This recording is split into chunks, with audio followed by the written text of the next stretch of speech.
Hello viewers, आज हम दोबारा हमारे एक सेकंड एपिसोड में आए हमारे पॉडकास्ट सीरीज के। और आज बेसिकली इस पॉडकास्ट में हम डिस्कस करेंगे क्या challenges majorly BCom students face करते हैं जब वो यूएस सीपीए एक प्रोफेशनल कोर्स के लिए जाते हैं। तो इसमें हमसे डिस्कस करेंगे और हमें गाइड करेंगे CA Sameer Saruja sir. So let's have a look at him. Thank you Nikita. So Nikita, जैसे आपने कहा एक बीकॉम स्टूडेंट को क्या क्या चैलेंजेस फेस करने पड़ते हैं अपनी सीपीए की स्टडी के लिए। सच कहूं कि बहुत सारे बीकॉम स्टूडेंट को ओवर द पीरियड टीच करने के बाद मैंने कुछ कॉमन बातें नोट करी हैं, स्पेशली इंडियन बीकॉम स्टूडेंट। सबसे कॉमन बात है कि उनका जो बेस है वो इतना स्ट्रांग नहीं होता, मतलब वो कहीं ना कहीं अपने बेसिक्स में ही स्ट्रगल कर रहे हैं।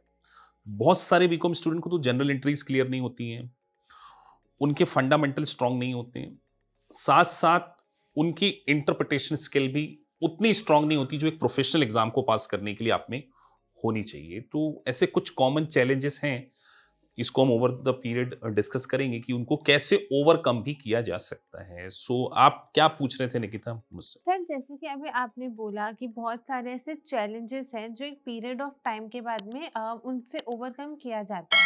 बट अगर मैं बेसिकली आपसे पूछूं तो ऐसी क्या चैलेंजेस हैं जो बीकॉम स्टूडेंट फेस करता है जब वो इस प्रोफेशनल कोर्स के टुवर्ड्स जाता है। देखिए, challenge number one, BCom student को पहले तो ये समझना पड़ेगा कि ये उसकी एक ट्रेडिशनल एग्जाम नहीं है। ये ना तो आपकी कोई ग्रेजुएशन की एग्जाम है और ना ही कोई आप एमबीए कर रहे हैं तो जिसमें आपको कोई इंटरनल वाइवा देना है। ये एग्जाम है एक प्रोफेशनल एग्जाम, और बीकॉम स्टूडेंट के पास वो प्रोफेशनल एग्जाम को फेस करने का एक्सपीरियंस नहीं होता। देखिए, हमारे इंडिया में एग्जाम होती है कॉपी पेन पे, ट्रेडिशनल तरीके से। ट्रेडिशनल तरीके से आपको क्वेश्चंस को आप याद करते थे और एग्जाम में जाके लिख देते थे, लेकिन यहाँ पर जो एग्जाम का पैटर्न काफी डिफरेंट है, उसको हम आगे डिस्कस करेंगे। तो सबसे पहले एक प्रोफेशनल एग्जाम को देने का एक्सपीरियंस नहीं होना, ये भी एक अपने आप में चैलेंज है कि आपने आज तक कभी कोई प्रोफेशनल एग्जाम नहीं दी और ये एग्जाम इंटरनेशनल स्टैंडर्ड के अकॉर्डिंग है। एआईसीपी इसकी बॉडी है, अमेरिका की बॉडी।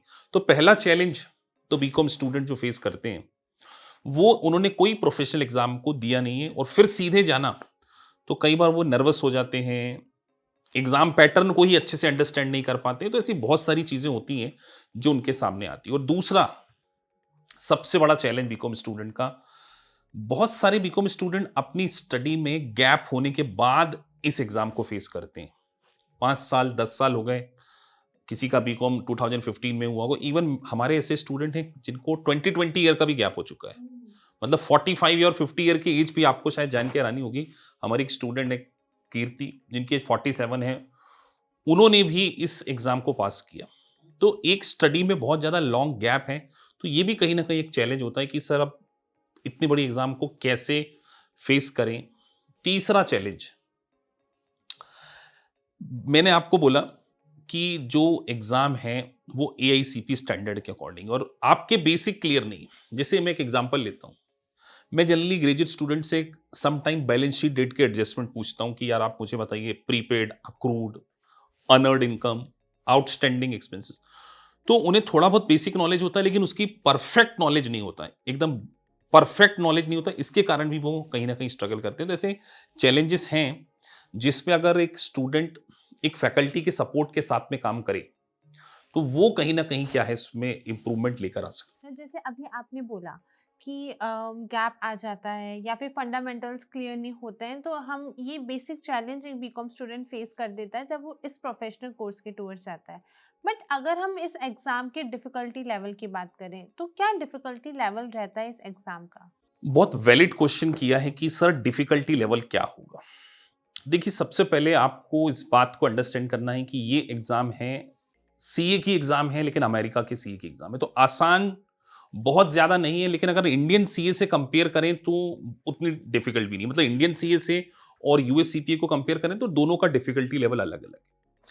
देखिए, कोई भी इंटरनेशनल एग्जाम जिसमें आपको लाइसेंस मिल रहा हो और अगर वो चार्टर्ड अकाउंटेंसी की एग्जाम हो, तो एक बात आप ध्यान रखिए, जितनी भी प्रोफेशनल एग्जाम है ना, उसमें एक इंपॉर्टेंट बात होती है एप्लीकेशन, कि आपका एप्लीकेशन कितना अच्छा है, आप कितना बेटर तरीके से एनालिसिस कर सकते हैं, उस एनालिसिस के बेसिस पे आप अप्लाई कैसे करते हैं। ये एक सबसे इंपॉर्टेंट एरिया। मतलब यहाँ पर आपको क्रैमिंग करने की जरूरत नहीं है कि जैसे आप देखते होंगे इंडियन बीकॉम स्टूडेंट, हम लोग क्या करते थे अपनी थ्रू आउट, आप आपकी स्कूलिंग को देखिए, ग्रेजुएशन लेवल को देखिए, आप एप्लीकेशन नहीं करते। आपको जनरल एंट्रीज भी रटी हुई हैं, आपको थ्योरी रटने की आदत है, आपको निमोनिक्स टेक्निक दी थी, लेकिन यहाँ पर आपको प्रैक्टिकल केस स्टडीज दी जाती है। जैसे मैं एक एग्जांपल लेता हूँ, जैसे एक ऑडिटर है, अब ऑडिटर का अपॉइंटमेंट होता है, तो ऑडिटर का जब अपॉइंटमेंट होगा तो उसे एंगेजमेंट लेटर होना चाहिए। तो एंगेजमेंट लेटर में क्या क्या टर्म्स एंड कंडीशन आती है उसका आपको प्रैक्टिकल नॉलेज। सर जैसे एंगेजमेंट लेटर में हमारा स्कोप आ जाएगा, ऑडिटर के एरिया ऑफ कंसर्न आ जाएंगे, रिस्पॉन्सिबिलिटी आ जाएगी। तो यहां पर जो एग्जाम है वो एप्लीकेशन बेस्ड एनालिसिस आपको करना पड़ेगा। तो अगर एक बीकॉम स्टूडेंट इस बात के लिए रेडी है कि वो अच्छा एनालिसिस कर पाएगा, अच्छे तरीके से अप्लाई कर पाएगा, और ये कब होगा? ये तब होगा ना जब उसका बेस पहले से काफी स्ट्रांग हो। अगर आपके फाउंडेशन पे काम किया जाएगा, आपको चीजों को याद नहीं कराया जाएगा, आपको समझाया जाएगा with the help of practical example, तो आप इस एग्जाम को कहीं ना कहीं आसानी से पास कर लेंगे, ऐसा मेरा। सर जैसे अभी आपने हमें बताया कि यहाँ पे हमें एप्लीकेशन करना पड़ेगा, एनालिसिस स्किल्स करने पड़ेंगे, बट इसके अलावा भी ऐसे कुछ पॉइंट्स हैं जिनको हमें कंसिडरेशन में रखना चाहिए? देखिए निकिता, सबसे पहले मैं बात करूं एग्जाम पैटर्न की। जो सीपीए का पैटर्न है वो 50% मल्टीपल चॉइस क्वेश्चन और 50% है सिमुलेशंस। सो एमसीक्यू को सॉल्व करने की एक टेक्निक होती है जिसको हम एलिमिनेशन टेक्निक बोलते हैं।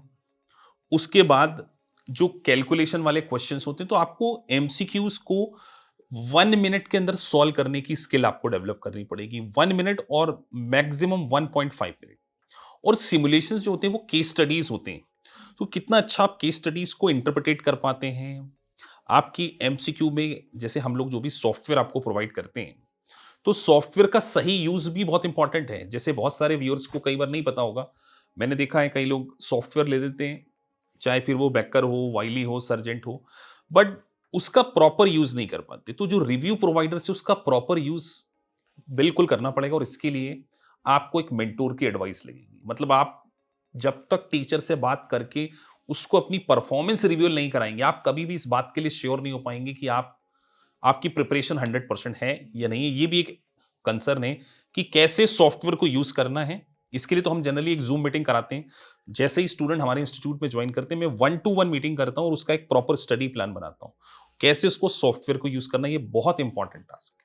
सर जैसे कि जो हमारा कोर्स है ये बहुत कॉस्टली कोर्स है, एंड जनरली जब हम इतने कॉस्टली कोर्स को परस्यू करते हैं तो एक फोबिया आ जाता है, खुद के अंदर एक नर्वसनेस आ जाती है। तो जो हम ट्राई कर रहे होते हैं, जो हम कोशिश कर रहे होते हैं, वहाँ पे हमारे माइंड में एक नर्वसनेस ऑलरेडी स्टक हो जाती है।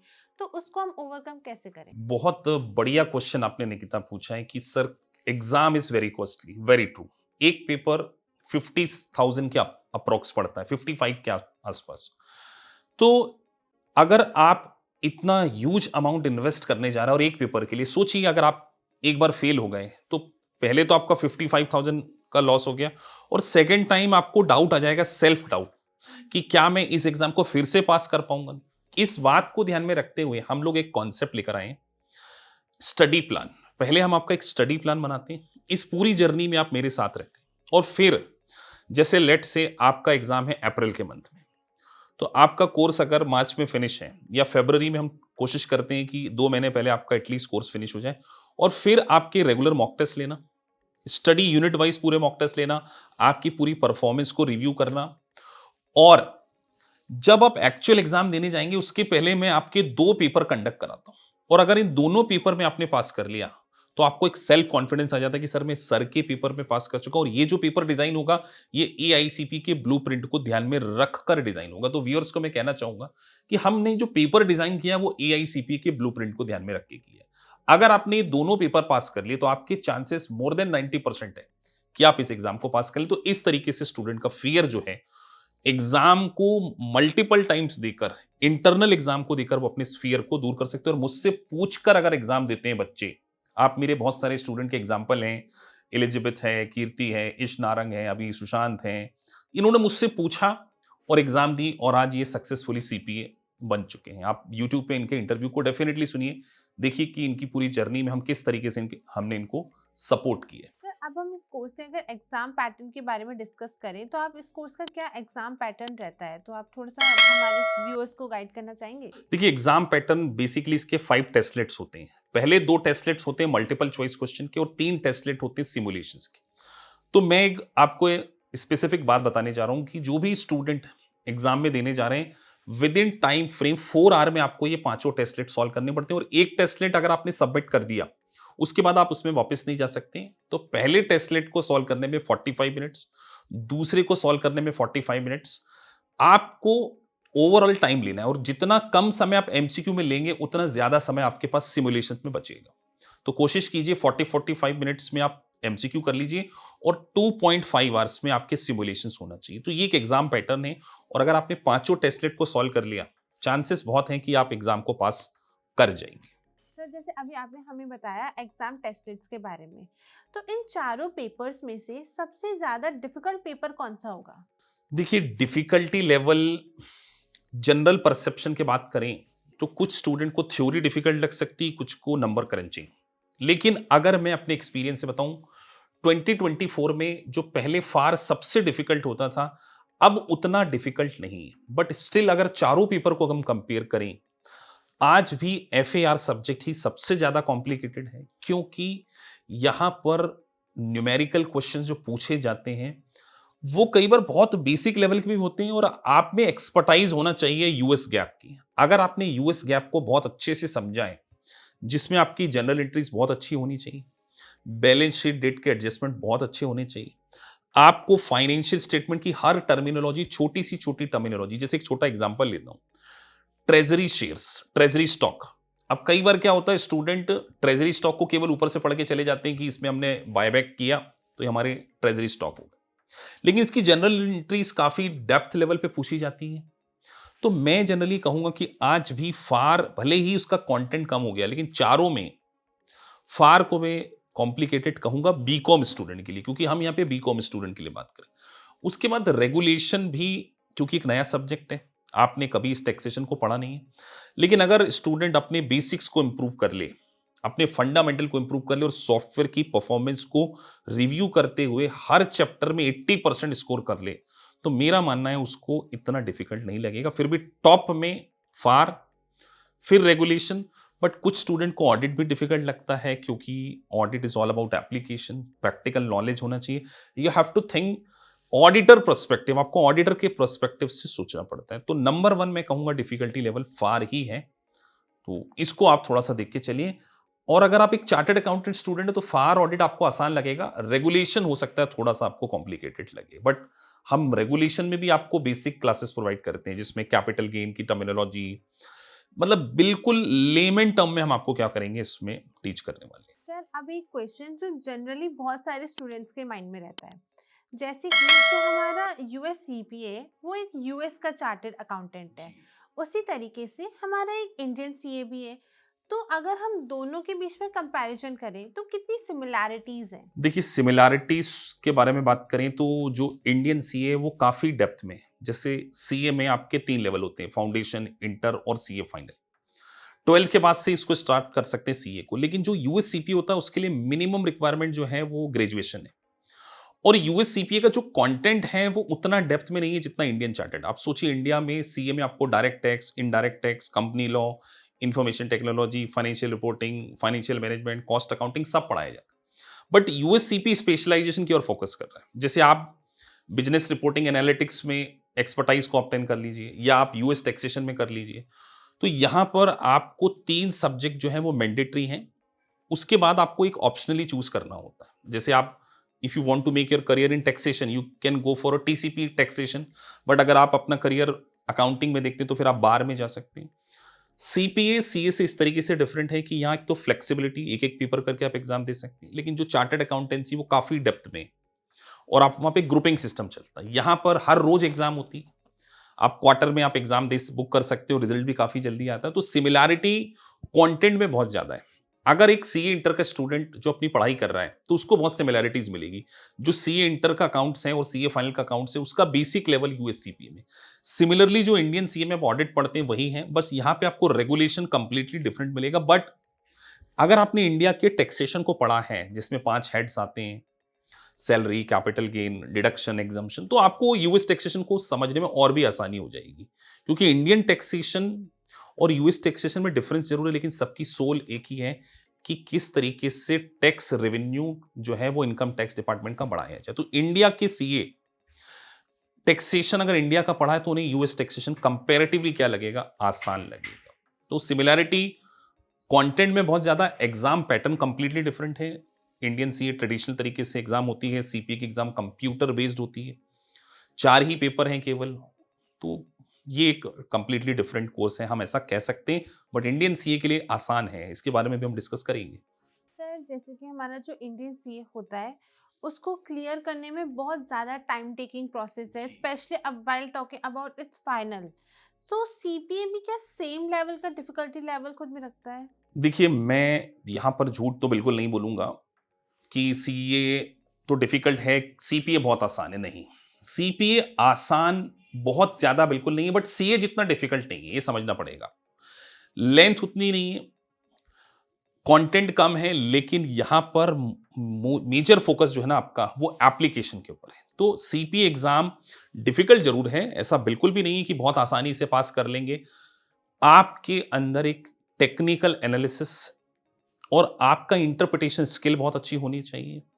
आप प्रोविजन को अंडरस्टैंड कैसे करते हैं और एक एग्जाम के पैटर्न को अंडरस्टैंड करके अपनी प्रिपरेशन करते हैं। देखिए, सीपी एग्जाम में सबसे इंपॉर्टेंट बात यही होगी, मैं व्यूअर्स को कहना चाहूंगा कि आप एग्जाम पैटर्न के अकॉर्डिंग पढ़िए, कितने सिमुलेशन आने वाले, एआईसीपी के ब्लूप्रिंट को फॉलो कीजिए, और आपको जान के हैरानी होगी कि हमारा रिजल्ट 90% है because of our mentorship batch, जिसमें हम स्टूडेंट के साथ में बात करते हैं, उनका एक प्रॉपर स्टडी प्लान बनाते हैं।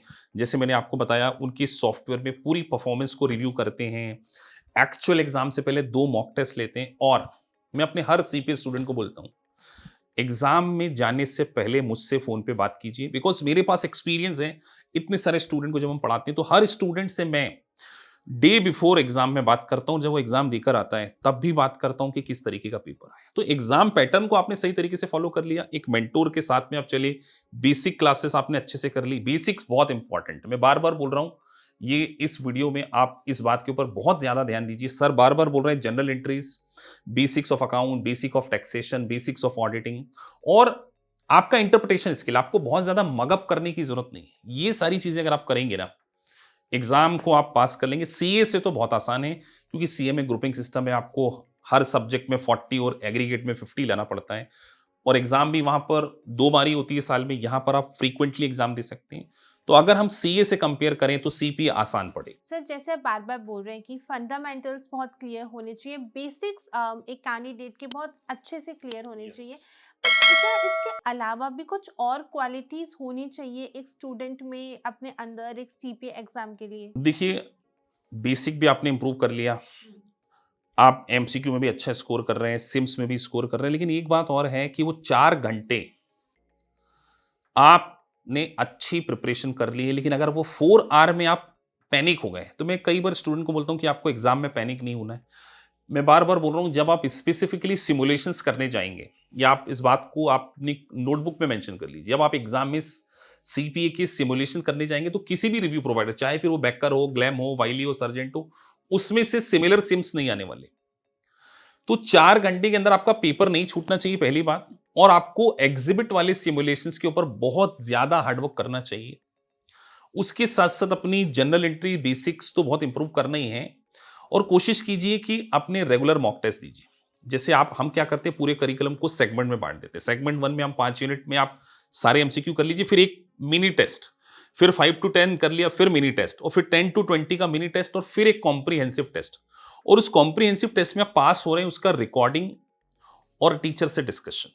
तो ऐसी कुछ बातें हैं जो एग्जाम डे पे भी आपको ध्यान रखनी चाहिए। तो जब बच्चे हमसे इनरोल करते हैं तो डे बिफोर वो टिप बहुत इंपॉर्टेंट होती है जो मैं बच्चों को देता हूं, और फिर वो एग्जाम देकर जब आते हैं तो मैं उनसे आधा घंटा बात करता हूं कि बेटा क्या वो हमारी टिप काम करी या नहीं करी, और वो बच्चे बोलते हैं कि सर आपको कैसे पता कि ये चीज होने वाली है। तो ये एक्सपीरियंस है जो हम बच्चों से फोन पे बात करके, जैसे ही वो 4 घंटे के एग्जाम देके जाते हैं, सबसे पहला कॉल मेरा ही जाता है कि मुझे बताओ बेटा क्या क्या आया। मैं पूरा एक नोटबुक लेके लिखता हूँ, 40-40 मिनट में एक एक स्टूडेंट से बात करता हूँ, और उसके फीडबैक के बेसिस पे आगे बच्चों को भी मैं गाइड करता हूँ। तो ये एग्जाम डे टिप बहुत इंपॉर्टेंट होगी आपकी। सर जैसे अभी आपने हमको और हमारे व्यूअर्स को स्पेसिफिकली इतनी सारी गाइडेंस दी, बट अगर मैं एक उनके बिहाफ पे एक क्वेश्चन पूछूं कि एक एवरेज स्टूडेंट जो होता है, जो कि इतना ब्रिलियंट माइंडेड या इतना स्ट्रॉन्ग माइंडेड नहीं होता है, क्या उसको यूएससीए यहाँ से बोलते हैं, क्या उसको यूएससीपीए के लिए खुद को एनरोल करना चाहिए, और अगर वो करता है तो उसको कितना टाइम लगेगा इस एग्जाम को क्लियर करने के लिए? देखिए, आपने बोला एवरेज, आपका पास्ट क्या है ये मैटर नहीं करता है, अपने फ्यूचर को बनाने के लिए क्या आप प्रेजेंस में हार्डवर्क कर सकते हो, this is the most important. एक डेडिकेशन के साथ में आपका सही स्टडी प्लान बनाया जाए, एक टीचर का सपोर्ट मिले, आपकी पूरी परफॉर्मेंस को रिव्यू किया जाए और आप हमारे मॉक टेस्ट में पास हो। मैं आपसे बोल रहा हूं बार बार, आप किसी भी इंस्टीट्यूट के स्टूडेंट हो सकते हैं, आपका मॉक जब तक पास नहीं है, 80% आपने स्कोर नहीं किया और आपकी टीचर से बात ना हो जाए कि सर मेरा एक बार पूरा परफॉर्मेंस को आप रिव्यू कर लीजिए जितनी भी यूनिट्स है, तो एक एवरेज स्टूडेंट हमारे इंस्टीट्यूट के मैं बारे में बात करूं तो मैं झूठ नहीं बोलूंगा, हम 6 महीने में पास नहीं करा सकते सीपीए। आप लिख लीजिए 6 मंथ में, 8 मंथ में आप हमारे यहाँ सीपीए नहीं बन पाएंगे। सीपीए को पास करने के लिए एवरेज स्टूडेंट को 12 to 15 और सम टाइम 18 मंथ भी लग सकते हैं। तो 1.5 ईयर में आप सीपीए बन सकते हैं अगर आप डेडिकेशन के साथ में डेली 2 घंटे हार्डवर्क करते हैं और वीकेंड पे 4 to 5 बार आप पढ़ते हैं। तो एक average student with the help of support, with the help of proper utilisation of software भी पास कर सकता है। ऐसे बहुत एग्जाम्पल हैं। दूसरे इंस्टीट्यूट से बहुत सारे बच्चे फेल होकर हमारे इंस्टीट्यूट को इसीलिए ज्वाइन करते हैं बिकॉज ऑफ आर मेंटोरशिप। ये एक हमारी क्लास की यूएसपी है कि हमारा पूरा फोकस मेंटोरशिप बैच के ऊपर है, बिकॉज सीपी एक सपना है स्टूडेंट का जिसे हम पूरा करना चाहते हैं और हार्डवर्क के साथ साथ आपका एक बहुत बड़ा ड्रीम भी है और काफ़ी कॉस्टली है। तो टेक वाइज डिसीजन, आप टीचर से बात कीजिए, अपने बेसिक को इंप्रूव कीजिए, तभी यूएससीपी की एग्जाम में आप अपीयर कीजिए। Thank you so much sir, आपने मुझको एंड स्पेसिफिकली हमारे व्यूअर्स को इतनी guidance the. I really hope कि जो आप गाइडेंस हमें प्रोवाइड कर रहे हैं वो जनरली स्टूडेंट्स को बहुत हेल्प करे और उनको एक करेक्ट पाथवे मिल सके चूज करने के लिए। निकिता, सबसे पहला मैसेज तो यही होगा कि सीपीए एक बहुत बड़ा प्रोफेशन है, एक चार्टर्ड अकाउंटेंसी का प्रोफेशन है। ये आपकी जिंदगी को 360 चेंज कर सकता है। तो देखिए, बड़े बदलाव के लिए खुद में भी चेंज करना होता है और एकेपीएस इंस्टीट्यूट का कमिटमेंट, आप हमारे स्टडी प्लान के अकॉर्डिंग चलेंगे, आप सीपीए बनेंगे और जिस दिन आप सीपीए बन जाएंगे ना, आपके पास एम्पल जॉब अपॉर्चुनिटीज होगी और world is waiting for you. So it's a global chartered accountancy profession जिसको आपने 2024 में 100% अचीव करना है। Thank you so much, sir, for your motivation towards our viewers, and thank you so much to our viewers for watching this podcast. If you really like this podcast, then do like, share, and subscribe to our YouTube channel. And if you have any other queries regarding the set course, then you can contact us at below mentioned details. And yeah, one more thing. In our institute, AKPAS, we are providing correct guidance and accurate knowledge for this USCPA exam. So you can enroll here in a mentorship batch, and as such we said that we are here to provide you 90% results. So we are waiting for you. Thank you so much.